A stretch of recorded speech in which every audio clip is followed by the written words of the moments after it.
Informasi lainnya, saudara, selebritas sekaligus istri terpidana kasus korupsi timah Harvey Muiz, Sandra Dewi, mencabut permohonan keberatan terkait penyitaan tas dan sejumlah aset miliknya oleh Kejaksaan Agung.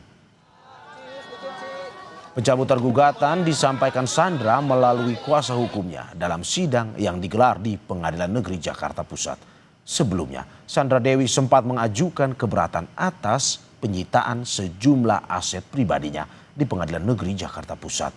Pengajuan keberatan diajukan Sandra Dewi terkait aset yang disita dari kasus korupsi tata niaga komoditas timah di wilayah izin usaha pertambangan PT Timah Tbk periode 2015-2022 yang menjerat suaminya, Harvey Muiz.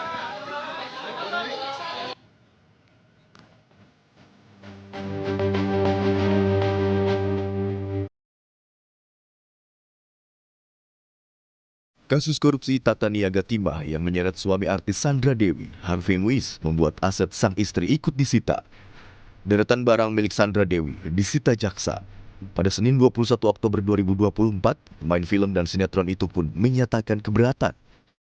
Selain 88 tas mewah berbagai merek ternama, ada beberapa aset Sandra Dewi yang turut disita, yakni logam mulia, rekening deposito 33 miliar rupiah, 3 bidang tanah dan bangunan di Kebayoran Baru, Jakarta Selatan, 2 bidang tanah dan bangunan di Kembangan, Jakarta Barat, dan 2 unit kondominium di Kelapa II, Tangerang, Banten. Kejaksaan Agung mempersilahkan Sandra Dewi mengajukan keberatan atas penyitaan sejumlah aset miliknya. Menurut Kepala Pusat Penerangan Hukum Kejagung, Anang Supriyatna, hak mengajukan keberatan soal penyitaan aset juga diatur Undang-Undang Tindak Pidana Korupsi. Anang juga bilang, tindakan penyidik menyita aset yang terkait Harvey sudah tepat. Namun, selama pihak yang mengajukan memiliki bukti kuat dan putusan pengadilan, barang tersebut akan dikembalikan setelah kasusnya inkrah. Permintaan keberatan dari